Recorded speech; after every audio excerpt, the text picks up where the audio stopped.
Fruits noirs, sous-bois, cuir. Pour choisir un vin, certains recherchent les arômes. Moi, je prends plutôt la bouteille avec un label ou une jolie étiquette.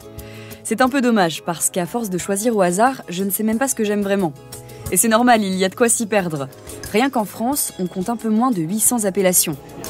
Alors si aujourd'hui je commence à apprécier certains vins, je suis encore loin du palais affûté qui sera capable de dire « Ah oui, belle robe, belle structure, finale légèrement boisée. » Pourtant, je trouve ça fascinant. J'adorerais savoir commenter un vin comme une pro et ne pas me sentir perdue devant un rayon.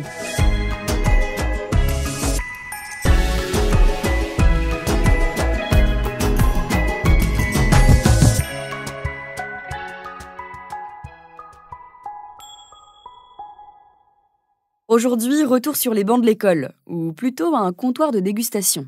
Si la France reste le pays du vin, car oui, on est toujours dans le top mondial des producteurs, mais seulement à la 2e place derrière l'Italie. On en consomme de moins en moins. D'après les statistiques de l'Organisation nationale de la vigne et du vin, la consommation de vin ne cesse de baisser. En 20 ans, on a perdu 28% du volume consommé. Mais ce n'est pas parce qu'on en boit moins qu'on ne s'y intéresse plus. On devient plus exigeant, on boit certes moins, mais mieux. Et on en consomme dans les moments choisis, à des occasions spéciales. On veut du bon vin, mais sans exploser le budget. Sauf que quand on n'y connaît pas grand-chose, ce n'est pas évident. Pour m'aider à y voir plus clair, je suis donc allée voir un caviste, mais pas les mains vides. J'ai pris une bouteille que j'avais repérée dans la sélection du club des sommeliers de la marque Monoprix. Elle était mise en avant sur un présentoir, jolie étiquette, un prix autour de 10 €, et je me suis dit que ce serait l'occasion parfaite pour la goûter avec un pro. Quitte à apprendre, autant commencer par goûter un vin que beaucoup de gens vont peut-être acheter. Alors qu'est-ce que t'en penses, toi, de celui-ci ? Il a un plutôt joli nez, légèrement tannique. On retrouve les arômes de fruits rouges confiturés et de fruits noirs. Lui, c'est Mathieu Moussoilou. Il a ouvert la cave Saint-Pinard à Pondouilly en Normandie. Il présente une sélection de vins et de l'accompagnement pour les événements. Et donc, qu'est-ce que tu observes en premier quand tu goûtes un vin ? Avant tout, c'est la couleur qui nous indique en fait tellement de choses sur le vin. Son âge, son avancement dans sa maturité. Si c'est plutôt un vin léger, un vin costaud. Plus il va être brun, plus il va être ancien. Ensuite, on a le nez et enfin, seulement vient la bouche. Voilà, pour ce vin-là, en tout cas, on voit qu'il est assez jeune, mais qu'il a de beaux arômes, une belle acidité qui font que je pense que d'ici 1 ou 2 ans, il sera encore meilleur. Et d'ailleurs, pour toi, qu'est-ce qu'un bon vin aujourd'hui ? Quels sont les critères auxquels tu prêtes attention ? Pour moi, évidemment, ce sera un vin avec un petit peu de caractère. Aujourd'hui, je dirais que dans les habitudes de consommation, ce sont des vins surtout très faciles à boire, donc des vins jeunes, avec beaucoup de fraîcheur, très portés sur le fruit. Voilà. Des vins qu'on peut avoir à la maison et qu'on peut déboucher sans se soucier de l'âge qu'il a. Et justement, si on veut acheter une bouteille, est-ce que le prix est vraiment un indicateur de qualité ? Est-ce que par exemple, entre 5 et 15 €, on peut vraiment trouver quelque chose d'intéressant ? Alors oui, entre 5 et 15 €, on peut clairement s'éclater. C'est typiquement l'ordre de prix que moi j'essaye de fixer dans ma propre cave. Ok, et donc quand on achète pour offrir, est-ce qu'il y a des classiques qui marchent toujours ? Déjà partir sur des appellations qui sont rarement décevantes. Il faut prendre des vins qui ne sont pas trop marqués dans des caractéristiques. Donc pas trop tanniques, pas trop sucrés, pas trop secs. Il y a des classiques qui passent partout, des appellations ou des domaines de référence. Des grands châteaux dans le Bordelais, des grands châteaux dans le Rhône, des très beaux climats en Bourgogne. Mais pour avoir une vraie valeur sûre, évidemment, il faut y mettre le prix également. Pour terminer, est-ce qu'on peut vraiment trouver du bon vin en grande surface ?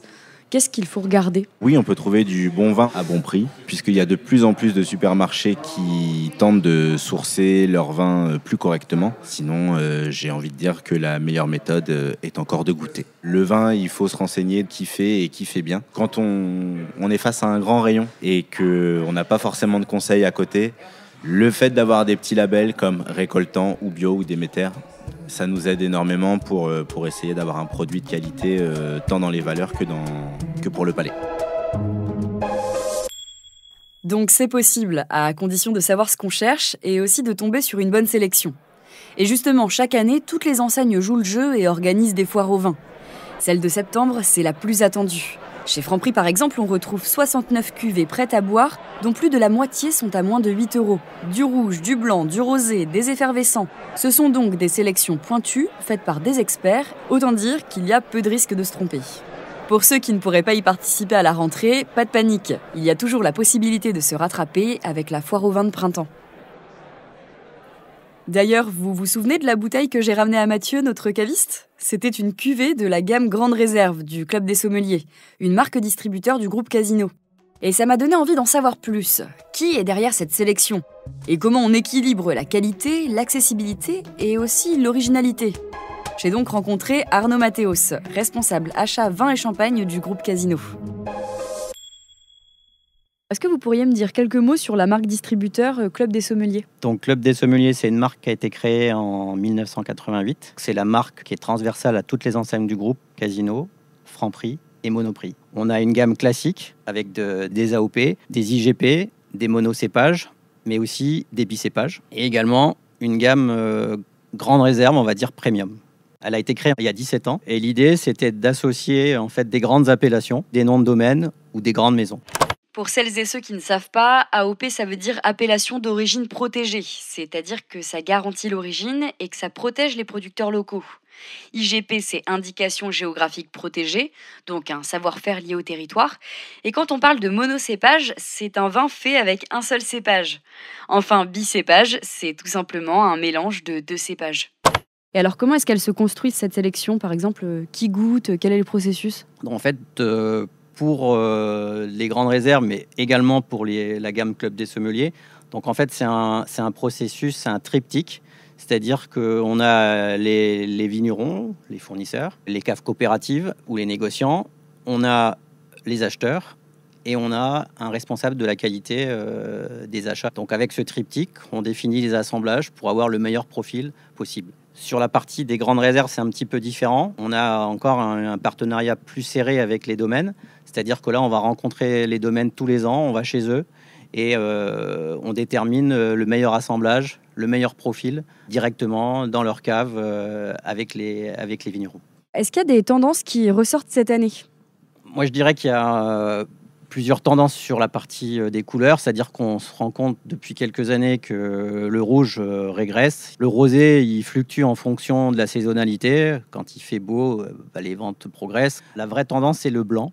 Donc, c'est une couleur qui progresse depuis plusieurs années. Le vin blanc, on peut le déguster à l'apéritif. Le vin peut aussi s'accompagner sur l'entrée, sur les premiers plats. On peut parler aussi du marché des sans-alcool. Sur le vin, c'est encore un marché de niche, mais qui se développe. Il faut essayer de trouver les bons produits pour coller à la demande des consommateurs. Et est-ce que les clients ont changé aussi avec le temps ? Est-ce que leur profil de consommateur a un peu évolué ? Oui, il y a une recherche d'avoir des produits sains. C'est pour ça qu'on a des logos qu'on travaille avec le ministère de l'Agriculture, le logo HVE3, haute valeur environnementale. Donc on a aujourd'hui sur 80% de nos références en Club des Sommeliers. Et après, effectivement, on a dans nos assortiments du bio sur les grandes réserves, mais on a aussi des gammes bio en Club des Sommeliers. Une démarche plus responsable donc, qui s'invite de plus en plus dans nos rayons et aussi dans nos verres. Que vous soyez un amateur, un curieux ou juste en quête d'une bonne bouteille pour votre prochain dîner entre amis, la foire au vin, c'est l'occasion de faire de belles découvertes, même sans le vocabulaire de sommelier. Mais n'oubliez pas, la meilleure bouteille, c'est surtout celle que vous aimez. Et pour rappel, l'abus d'alcool est dangereux pour la santé, il est important de le consommer avec modération.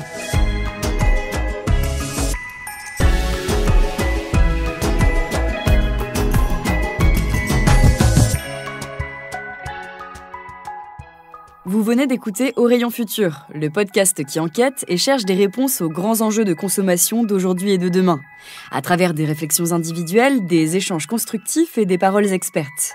Pour découvrir d'autres épisodes d'Au Rayon Futur, rendez-vous sur vos plateformes d'écoute favorites et sur le site et les réseaux sociaux du groupe Casino pour plus d'innovation et d'engagement prometteur.